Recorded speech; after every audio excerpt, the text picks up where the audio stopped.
tentar gravar, acho que vai ficar muito pertinho de mim, né?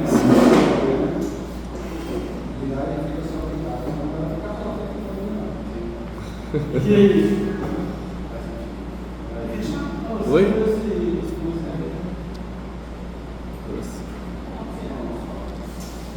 Ok, trouxe o quê? Eita, velho. Isso é pra vai conseguir abrir, não é ruim, deixa trancado, para isso mesmo. Ah lá, tem um potinho, né? Um potinho assim. O carro é retado.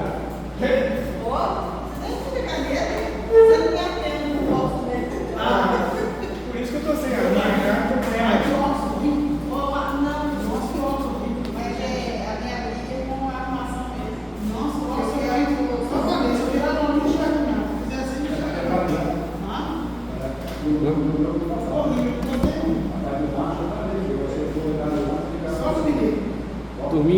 Turminha, Pai do Senhor Jesus para todos, né? Para quem não tem Pai do Senhor ainda, né?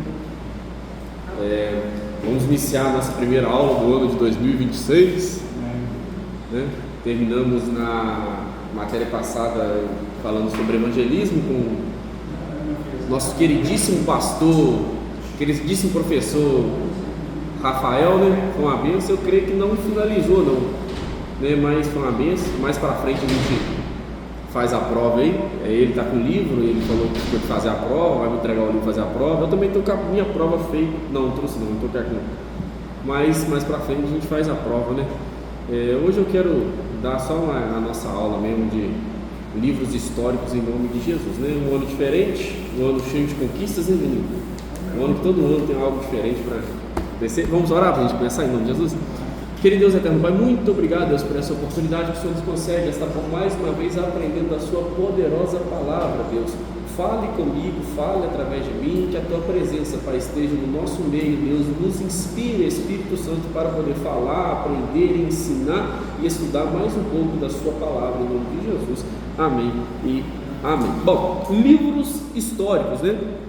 Livros históricos são um total de aproximadamente, não, um total de 12 livros contidos na Bíblia Sagrada, mais especificamente no Velho Testamento, né? Um total de 12 livros.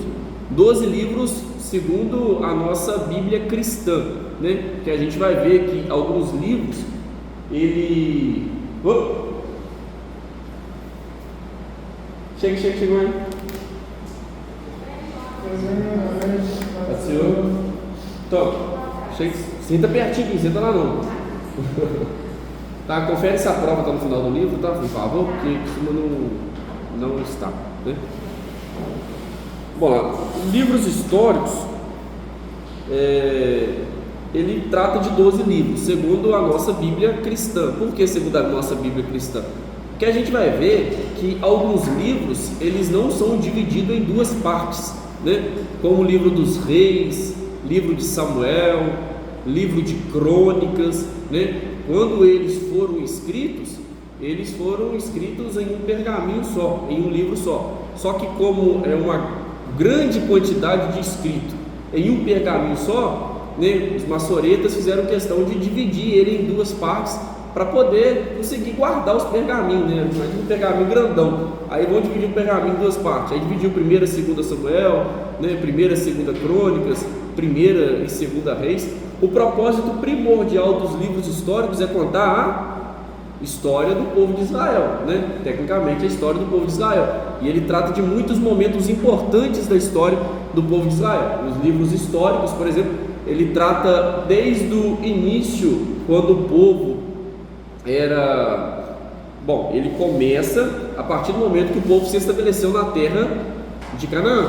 E ele trata desde aquela época, quando o povo não tinha rei, né? O povo era um povo mais teocrático, liderado por um Deus, né? Por Deus, e o rei invisível, até o povo se tornar um povo igual às outras nações, sendo liderado por um rei, e vai contando a história aí, até os reis caírem e por aí vai, né? Esses são o tratado dos 12 livros históricos.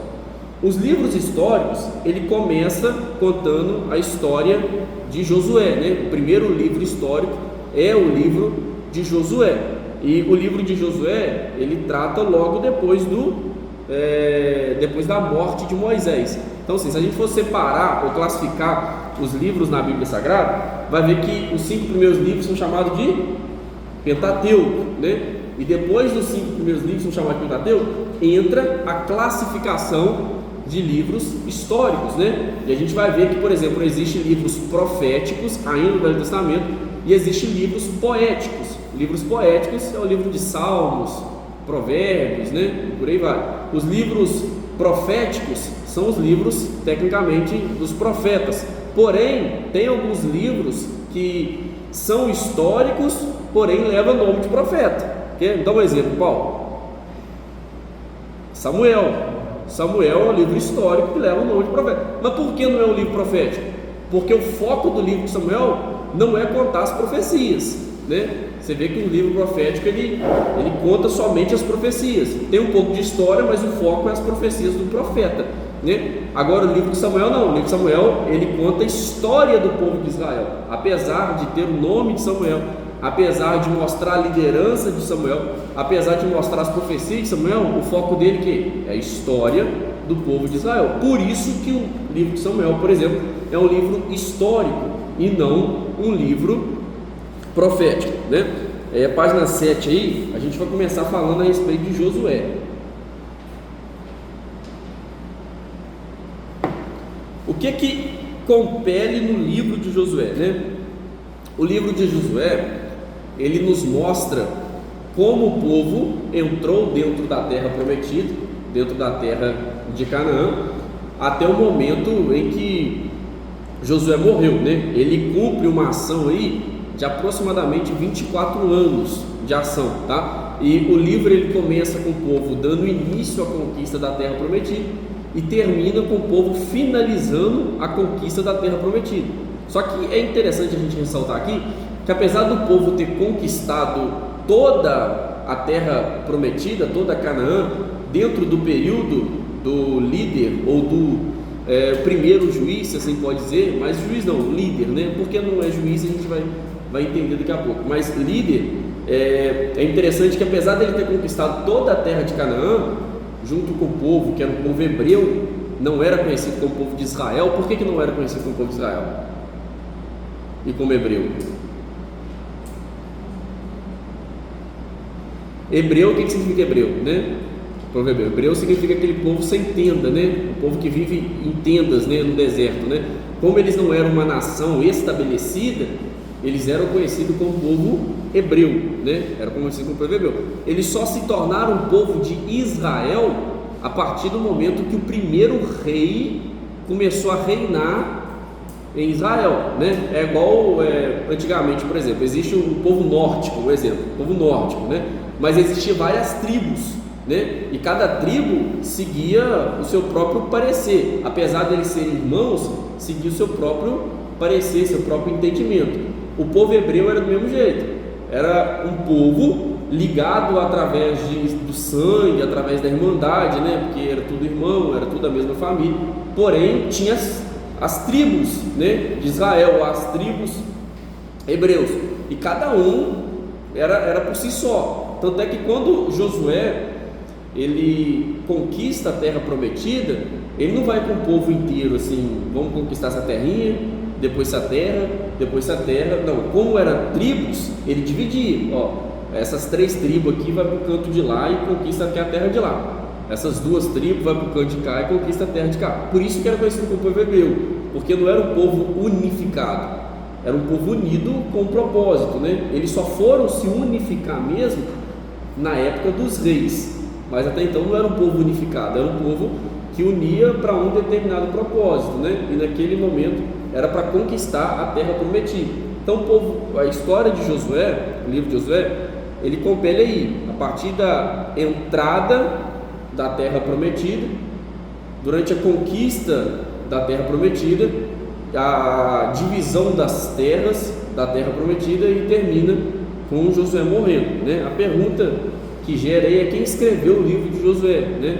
Alguns, principalmente o Talmud é a Torá oral ou a lei oral do povo de Israel, O Talmud fala que foi Josué que escreveu, porém no final do seu livro conta a sua morte, né? Então Josué não pode ter escrito a sua própria morte, né? Então provavelmente outra pessoa finalizou, né, o livro de Josué, né? Outra pessoa finalizou, mas provavelmente ele que deu início à escrita deste livro, ok? Só que, recapitulando, toda a terra foi conquistada, toda a terra de Canaã foi conquistada.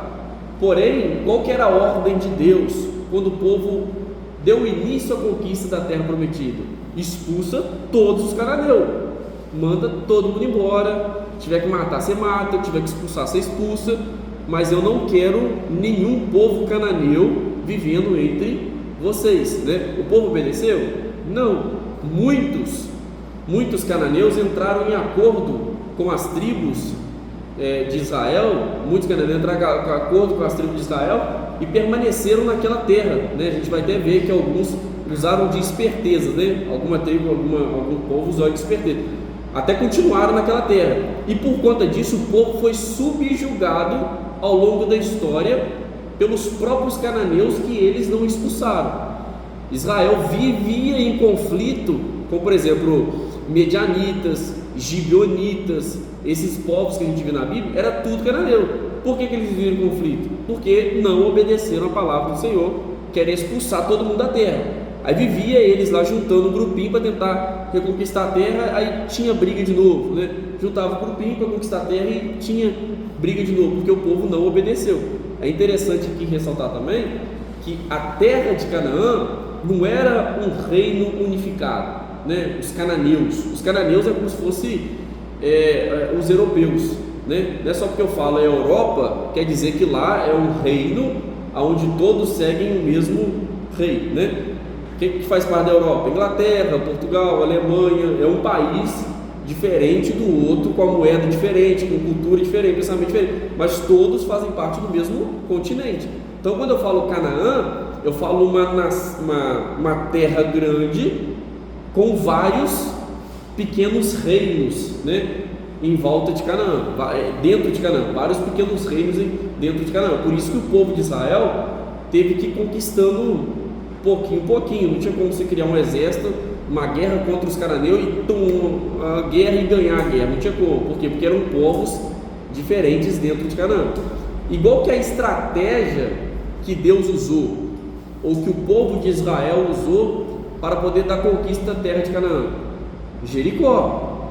A Jericó foi a primeira terra dos cananeus, né, a ser conquistada. E Jericó ficava no centro de Canaã, não ficava na beirada. É normal, né, alguém quando for conquistar uma terra começar pela beirada e conquistando até tomar posse, né? Mas o que Deus pensou, né? Vocês vão conquistar a primeira terra, vai ser a terra de Jericó, que era a cidade mais fortificada, era o grupo de pessoas mais fortificada, mais bem preparada, e ficava no centro de Canaã, né? O risco que eles estavam cometendo era grande, né, de sofrer ataque dos dois lados. Mas como não era um povo unificado, era um povo que se unia, né, para um determinado propósito, o risco então acabava sendo diminuído. Mas por que essa estratégia foi perfeita?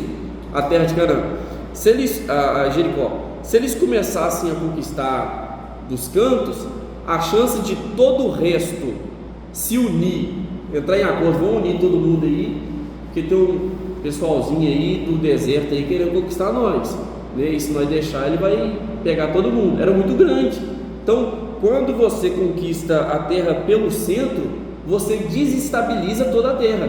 Tanto os povos que ficam no sul, quanto os povos que ficam no norte, ficam desestabilizados, né? Não vão unir aqui. Não, aí unir só o sul não tem problema, o povo de Israel dá conta. Se unir só o norte não tem problema, o povo de Israel dá conta. Se unisse todo mundo, aí seria um problema grande. Mas como Israel se estabeleceu no meio, ele cortou a ligação entre o sul de Canaã e o norte de Canaã. Por isso que foi uma estratégia perfeita usada por Deus. O livro de Josué, nós vimos até na página 8, quando falamos sobre o conteúdo, ele é dividido em pelo menos 4 conteúdos aí, né? Que é a entrada da terra, a terra subjugada, a segunda, o terceiro, a terra dividida e a despedida de Josué. Bom, quando tratamos a respeito da entrada da terra, a primeira parte, né, acho que todo mundo aqui já conhece muito bem sobre essa entrada da terra. Como é que começa o livro de Josué? O livro de Josué começa com Deus motivando a Josué dar início ao seu ministério, que é a continuidade do ministério do profeta líder, né, chamado Moisés. Josué, inicialmente o nome dele era Oséias, tá? Oséias significa a salvação. Só que Josué, que chamava Oséias, que era a salvação, quando Moisés escolheu ele como discípulo. Quando Moisés escolheu Josué ou Oséias como discípulo, decidiu mudar o nome de Oséias.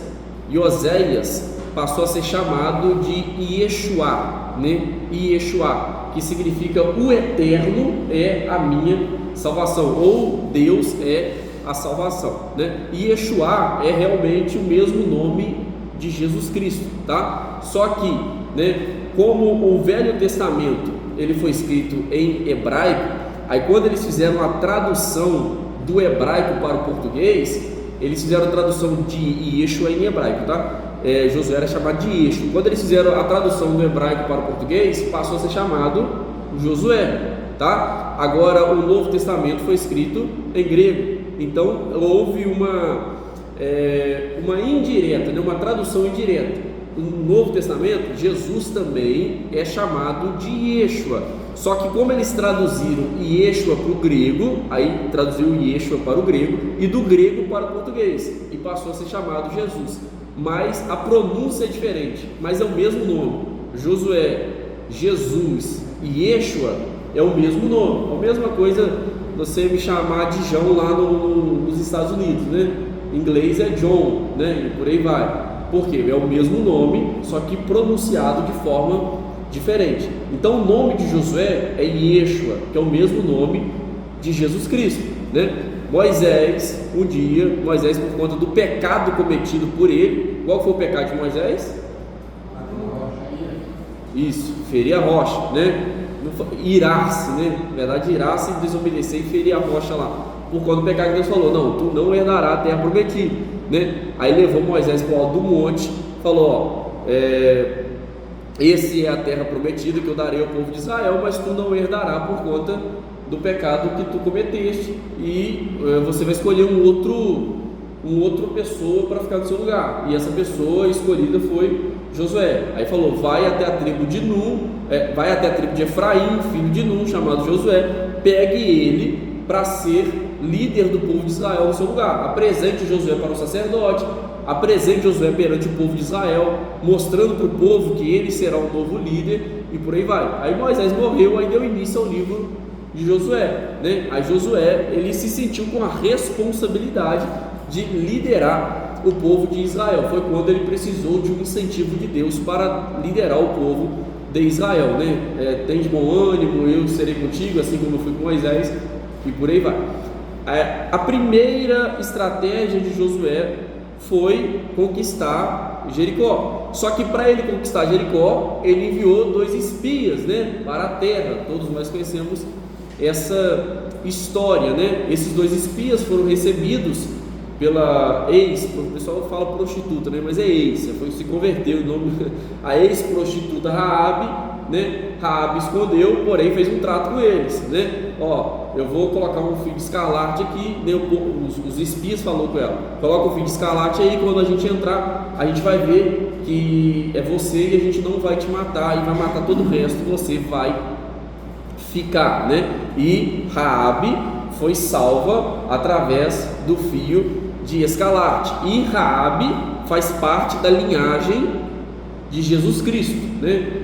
De Davi, né? Davi é filho da Raabe, da prostituta Raabe, e como Jesus é filho de Davi, né? Então Raabe, olha só a importância que ela teve, uma mulher cananeia, né? Saiu da terra de Canaã e faz parte da linhagem de Jesus Cristo, né? Faz parte da linhagem do Messias. É interessante que a gente vê no Velho Testamento que, apesar de Deus ter trabalhado através da vida do povo de Israel, o povo de Israel não era uma nação exclusiva, era uma nação que Deus escolheu para poder apresentar sua palavra, sua obra para o mundo. Mas Deus trabalhava em outras nações, em outros povos, com outras pessoas, né?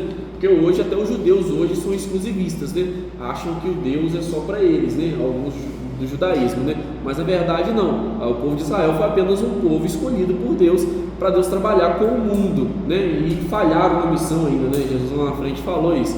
Mas Deus trabalhava também com pessoas pertencentes a outras nações, como por exemplo a prostituta Raabe, como por exemplo um dos livros históricos, Ruth, né, que era moabita, não era israelita, que faz parte também da linhagem de Davi e da linhagem de Jesus Cristo, né? Aí nós vemos que quando Josué foi entrar na terra prometida, a primeira ação de Deus na vida dele foi abrir o rio Jordão, né? Com que propósito?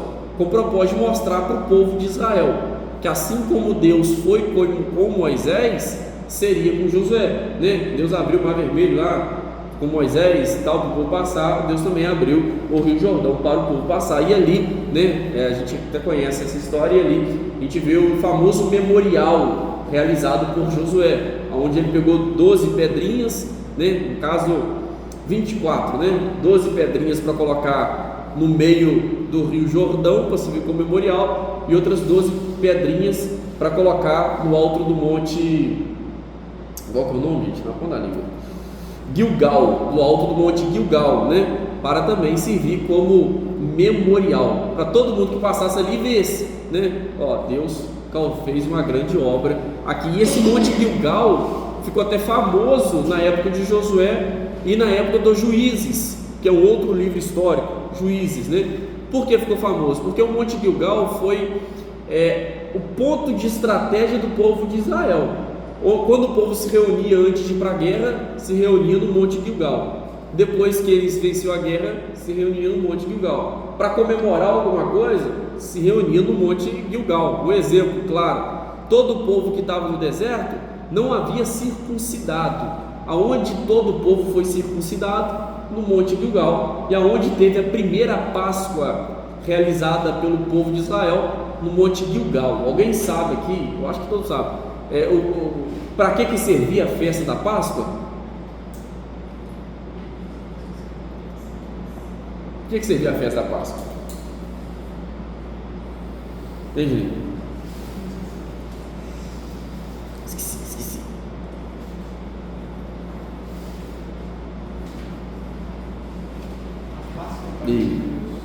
Oi? Não tem vergonha não. Para falar que o belisquinho mas não tem vergonha não. Para que você vai ver da Páscoa? Isso, libertação do povo. Páscoa significa Pessac, né? Ou Passac, né? Pessac, eu esqueci a palavra, acho que é Pessac. O que significa Pessac? Que Deus falou com Moisés? Moisés, né? Ó, vai passar a praga, é referente à última praga do Egito, tá? Ó, a 10ª praga vai passar, ele vai passar o anjo da morte matando os primogênitos. Pega o sangue do cordeiro e coloca por cima da porta, que quando o anjo da morte passar, ele vai Pessar, né? Ou Páscoa por cima da porta, e a morte não haverá ali, né? Então a Páscoa significa isso, libertação do povo de Israel, que também faz referência à 10ª praga. Por quê? Porque a 10ª praga, através dela, que o povo de Israel foi liberto. Depois, quando Jesus Cristo morreu, porque Jesus morreu no dia de Páscoa, tá? Ele não ressuscitou no dia de Páscoa, ele morreu no dia de Páscoa e ressuscitou no dia da festa dos tabernáculos. A Páscoa na sexta e a festa dos tabernáculos no domingo. Quando ele morreu, aí mudou um pouquinho, né? Agora a Páscoa não serve mais para comemorar a saída do povo de Israel, serve para comemorar a morte do nosso Senhor e Salvador Jesus Cristo, ok?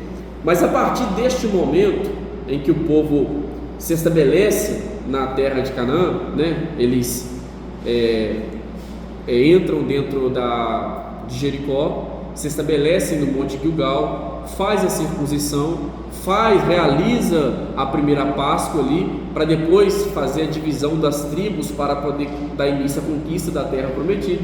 a partir deste momento Deus parou de falar através de profetas, né? Na verdade, desde a época, não, Deus falava ainda, Deus apareceu para Josué algumas vezes antes disso, mas a partir deste momento, Deus não apareceu mais para Josué e nem para o povo de Israel, né? Em forma de anjo ou em forma de general, como Deus já apareceu para Josué em forma de general, né? Deus, a partir desse momento, começou a falar por meio das Escrituras, né? Porque na época de Moisés, Deus falava com Moisés, Moisés ia lá e falava com o povo de Israel, né? O povo de Israel buscava uma pergunta para Moisés, Moisés entrava na tenda lá e Deus respondia para ele, ele ia lá e dava a resposta, né? Mas a partir do momento que o povo entra na terra de Canaã, Deus para de falar por meio de profetas, né? Ali naquela região, né? Deus mais na frente fala através de profetas, né? Mas para Josué ali principalmente e para os juízes, né? Deus para de falar por meio de profetas e passa a falar por meio das Escrituras, né? Por meio da lei que ele deixou para Moisés deixou para o povo de Israel. Eles passam a seguir a lei de Moisés, tá? Foi ali que a lei foi estabelecida, tá? Estabelecida sim, ali que ela começou a ser seguida como regra de conduta de fé através do povo de Israel, né? Por que eu falo isso? Porque muitas pessoas dizem que a salvação é por meio da lei, né?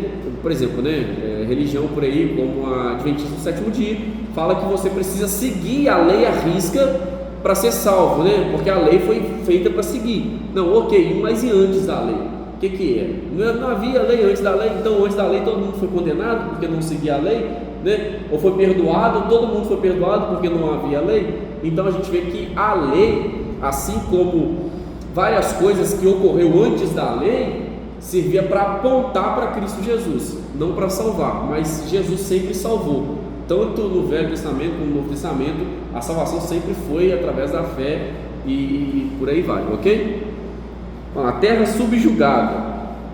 Eu já até falei aqui que não havia, página 10, né? Não havia apenas uma nação, né? Havia vários povos dos cananeus que precisavam ser conquistados pelo povo de Israel. Vários pequenos reinos, né, que precisavam ser conquistados. O primeiro reino, como nós vimos, foi a conquista de Jericó. Agora o pecado de Acã, né? Qual que foi o pecado de Acã? Qual foi a ordem de Deus, que é a letra B, está contida no nosso livro?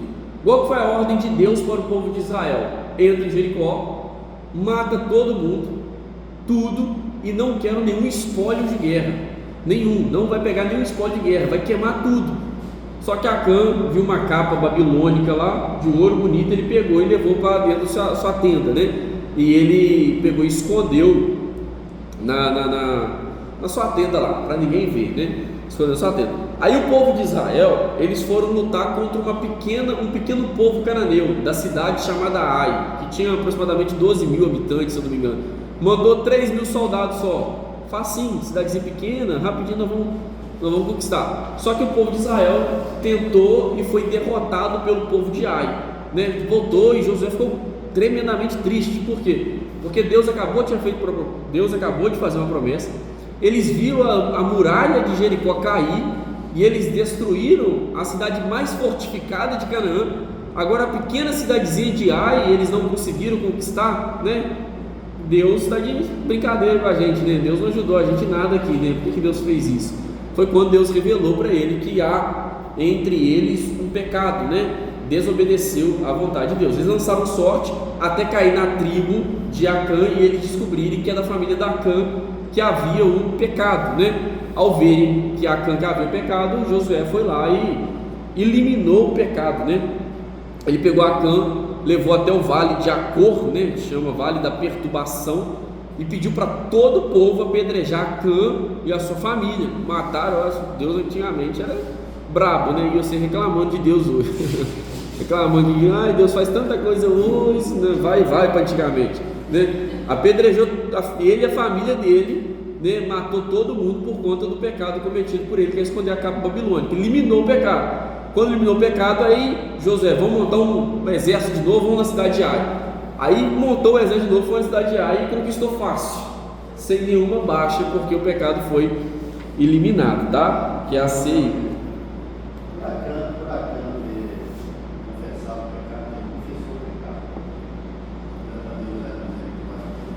Que pergunta interessante. O que é misericórdia para o Senhor?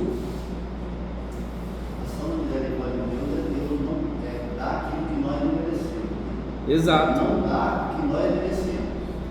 Só que a gente é ser humano e a nossa visão é vertical, que fala? Horizontal, né? Nossa visão é horizontal. A gente vê o ser humano carne e osso, vê o material, vê, né, o físico, e a gente não vê o âmbito espiritual, né? Só que pra gente, vamos voltar para a época, tá? Não havia o Espírito Santo. Havia o Espírito Santo que descia de tempos em tempos, né? Mas não ficava entre o povo. O que nos convence do pecado, da morte, do juízo é o Espírito Santo.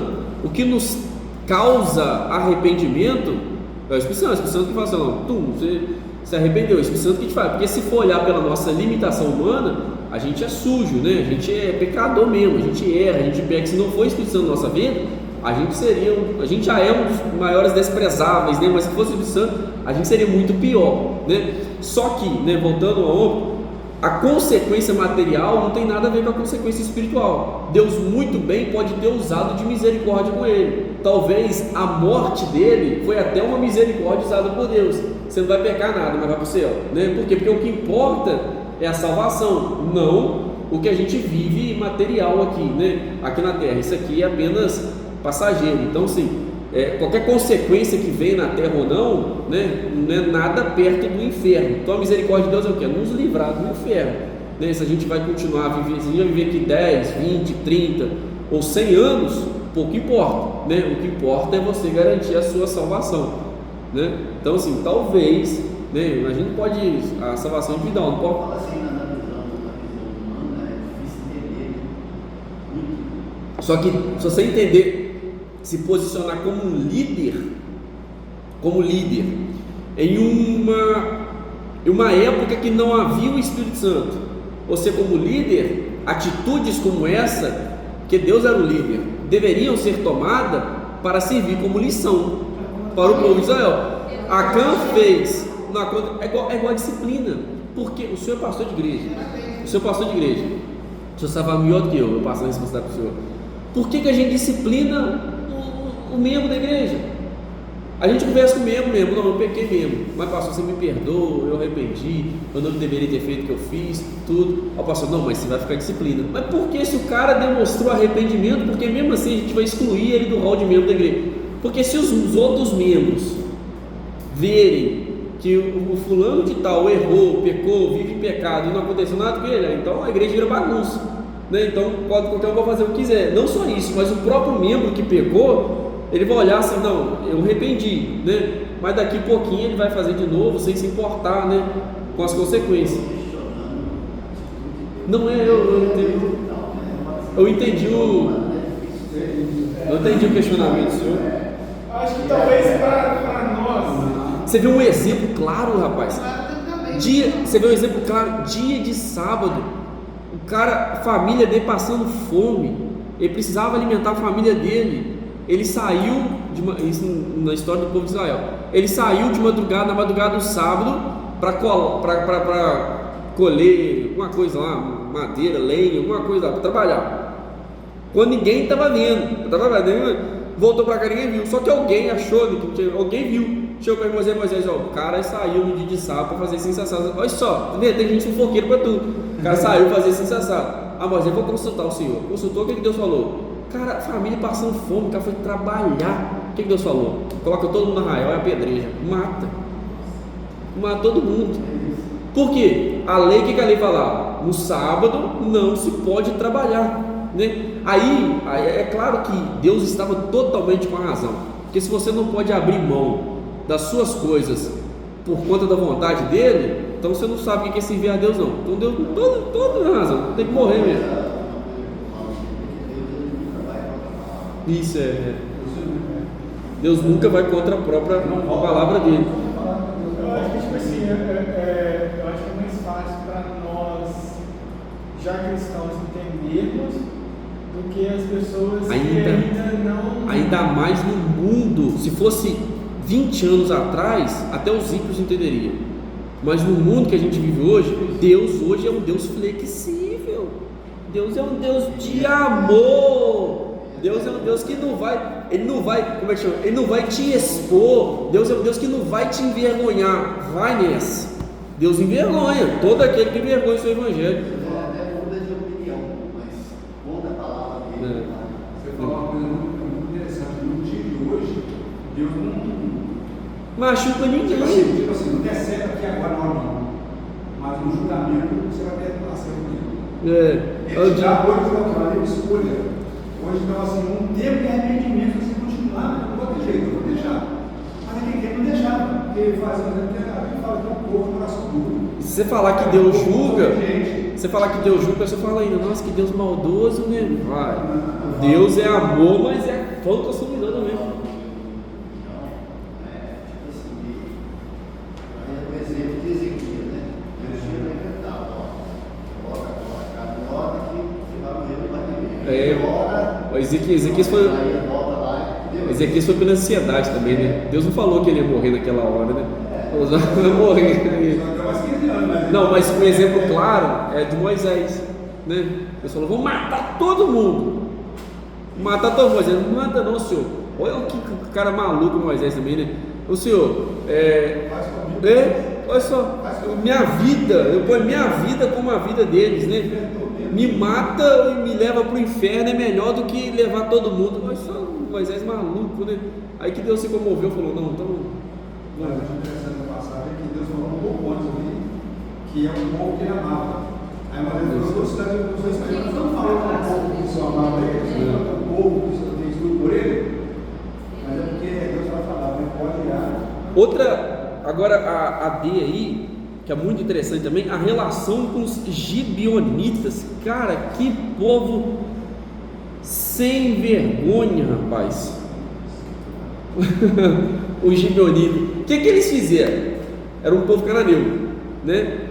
Eles sabiam que o povo de Israel estava vindo conquistando tudo, Juninho. Tá vindo, pá, espada em quem é cananeu, toma facada, morre, não estava nem aí, né? Matava mulher, criança, jovem, matava todo mundo que não era o povo de Israel, né? Porque Deus mandou eles matarem todo mundo até Canaã.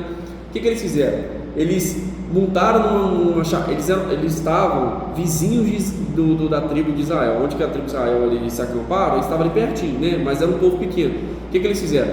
Montaram uma charretinha, botou uns cavalinhos, né? Botou a charrete com o pneu furado, botaram as roupas tudo rasgada, colocaram vinho podre no odre podre de vinho, colocaram os pão mofado podre também lá dentro do cestinho deles, as roupas tudo rasgadas, e foi lá trotando entre o povo de Israel lá. Chegou o povo de Israel lá, para aí, vocês vieram de onde? Aí eles falaram, né? Nós viemos de uma terra muito longe daqui, né? E viemos aqui, sabemos do que vocês têm feito e viemos fazer um acordo com vocês para quando um dia, se um dia vocês passarem por lá, porque é uma terra muito longe daqui, vocês não venham fazer mal nenhum contra a gente, né? O Josué acreditou. O cara estava lá com a roupa rasgada, com o sapato gasto, com o vinho estragado, com o pão estragado. Ele falou, não, realmente os caras vieram de longe pra caramba, né? Para vir do jeito que tá vindo aí. Pelo contrário também, Josué deu um monte de comida para eles, colocou eles, não, eu juro, a Josué jurou, eu juro pelo Senhor, que quando passarmos por lá, nada vamos fazer a vocês e ao seu povo, né? Porque seu povo será tratado como um de nós, né? Erro dele, né? Sem consultar a Deus, né? Mandaram eles embora, os espias acabaram indo atrás dele, perceberam que eles só atravessaram o morro assim, chegaram na tribo deles. Aí Josué ficou bravo, só que ele jurou pelo Senhor que nada ia fazer com o povo gibeonita, né? E o juramento feito, ainda mais usando o nome de Deus, era algo muito sério, né? O povo não quebrava o juramento por nada, só que ficaram entre a cruz e o punhal, né? Por quê? Deus mandou matar todos os cananeus, fizemos juramento com os cananeus, e agora? O que nós vamos fazer, né? Foi quando Josué, eu vi uma mensagem do Fiuza, como é que chama? Fiuza, uma coisa Fiuza, você sabe o que eu tô falando? Sobrenome eu esqueci. Ouviu a mensagem dele? Ele falou. Ele falou algo muito legal, que o povo gibeonita foi condenado ao altar. Se existe condenação santa, o povo foi condenado ao altar. Por quê? Porque Josué não podia matar, porque fez um acordo com eles. O que Josué falou? Então vou fazer o seguinte, pelo acordo que nós fizemos, nós não vamos te matar, mas vocês não vão sair de perto das tribos de Levi.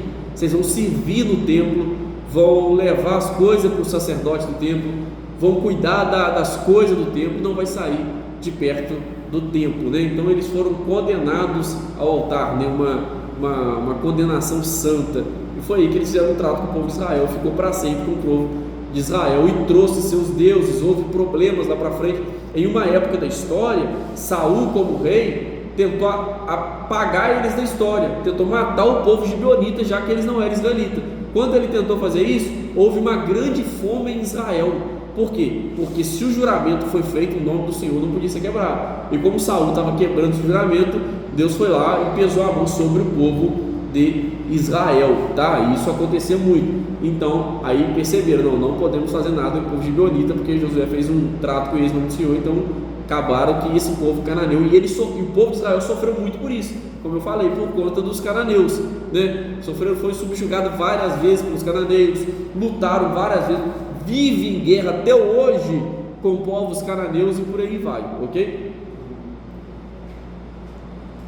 E isso está no capítulo 11, capítulo 9, capítulo 10, tá? E o capítulo 11, capítulo 12, que é a parte E aí, termina nos mostrando a conquista da terra prometida, tá? A terra, né? Não. Quando conquistou toda a terra prometida, Josué fez uma reunião com o pessoal em Gilgal, novamente, e lá ele fez a divisão das terras, né, para as tribos de Israel, né? Vamos na página 11, tá? Vemos a divisão das terras para a tribo de Israel, né? Só uma tribo não recebeu porção de terra, né? Que tribo foi essa? Que tribo não recebeu terra? Tribo de Levi, né?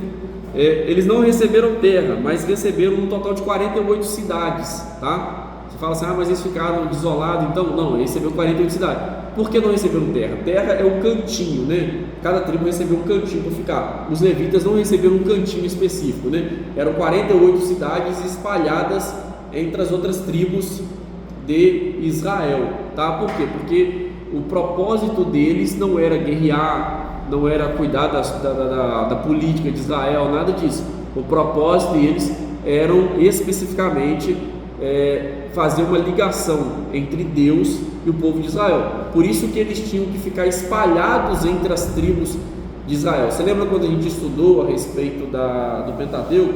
Nós estudamos a respeito de sacrifícios, que aconteciam sacrifícios constantemente. Então, se eles ficavam em uma região só, aí as outras tribos teriam que viajar muito para oferecer sacrifício ao Senhor, e a tribo que está mais próxima ali teria um pouco mais de vantagem do que as outras tribos. Então eles não podiam ficar em uma região só, eles tinham que ficar em várias regiões, algumas cidades em cada tribo, espalhada em todo Israel. E havia templos, tá? Tendas espalhadas em todo o povo de Israel, tá? Lá para frente, Salomão construiu um templo específico de adoração ao Senhor, mas havia tendas de sacrifício e altares espalhados, 48 mais especificamente, espalhados em todo Israel, para quando eles quisessem oferecerem sacrifício. Então a única tribo que não recebeu porção de terra alguma era a tribo de Levi. Havia quantas tribos em Israel? 13. A 13ª é a tribo de Levi. Por que ele fala 12 tribos? 12 tribos que recebeu porção de terra, né? A 13ª, que é a tribo de Levi, não recebeu porção de terra. A porção dele era o Senhor, né? Como o próprio Josué disse. Acabou ganhando. Não pode ficar. Depois que tomar carro do tempo. Dentro disso também foram estabelecidos, isso já foi estudado na escola dominical, hein? Estabelecido as cidades refúgios, que era um total de 6 cidades refúgios. Para que servia a cidade refúgio? Alguém sabe responder? Quando alguém cometia alguma coisa, para ser ligado, né? Isso, um crime, né? Por exemplo, quando um assassinato se defendendo, como é que chama?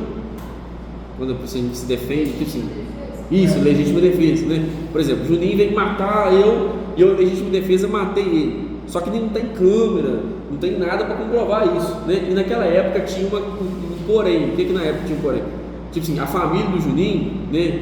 O pai dele ali, não tá aguentando nada mais não, né? Tá falando aqui já, é ruim, tá trabalhando muito já. O Elias, ele podia vingar a morte do filho dele. Ele podia vir para cima de mim, matar eu, e ninguém ia julgar ele. Ninguém fala, aí ia criar uma vingança intermitente, né? Ele ia matar eu, aí minha família ia matar ele, aí a família dele ia matar um, aí ia virar uma bagunça assim, vida toda, né? E isso podia acontecer, né? Isso podia, não havia lei para isso, né? Para não haver esse problema, né? Caso o Juninho viesse me atacar, eu matasse ele e era legítima defesa, eu podia fugir para uma dessas cidades refúgios. Quando eu entrei em uma cidade refúgio, o meu vingador, ou quem viesse vingar o Juninho, não podia ir na cidade de refúgio me matar. Era contra a lei, não podia ir lá até o meu julgamento sair. Eu era julgado, eu era visto pelo sacerdote, está aqui cuidado da cidade de refúgio, eram os levitas. Eu era visto pelo sacerdote, eu era acompanhado, eu era ouvido, até apurar todas as questões. Foi legítima defesa mesmo ou não matou? Se fosse legítima defesa, aí é comprovado, eu ia receber lá um pergaminho lá que foi legítima defesa, tudo certinho, aí eu poderia ser protegido em outros lugares, tá? Se dá refúgio, era só até o julgamento acabar, né? Aí eu poderia ser livre e sem o vingador que ele matasse. Se ele matasse, já seria agora contra a lei que ele me matar, entendeu? Só que se fosse visto que eu não fosse legítima defesa, aí até o próprio povo da cidade de refúgio podia me matar também, né? Não foi legítima defesa não, ele fez por me matar. Então foi criado as 6 cidades de refúgio exatamente nessa época também, quando as terras foram divididas, tá? A despedida de Josué, capítulo 23 e capítulo 24, né? Ele ajunta o povo na cidade de Siquém, tá? E ele chama o povo para servir a Deus, basicamente isso, né? Ele fez o que Moisés fez, pede para que o povo não se aparte da lei, não se afaste da palavra de Deus, o povo permaneça firme, unido, unificado. E foi quando surge uma das maiores frases de Josué, né? Eu não sei o que eles vão fazer, né? Foi como Josué disse, mas eu e a minha casa serviremos ao Senhor, né? Aí muita gente fala, não, eu também vou, eu e minha casa serviremos ao Senhor. Essa foi a despedida de Josué. E logo depois, momentos depois, ele acabou morrendo o Juninho. Agora eu vou querer pegar, não? Obrigado, tá?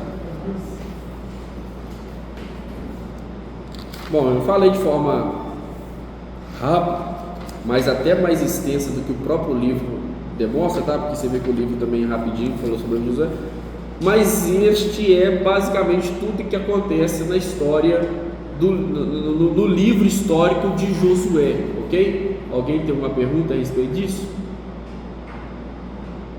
Algum comentário? De história de Josué? Fechar aqui agora? Nem sei se está gravando ainda. Ai!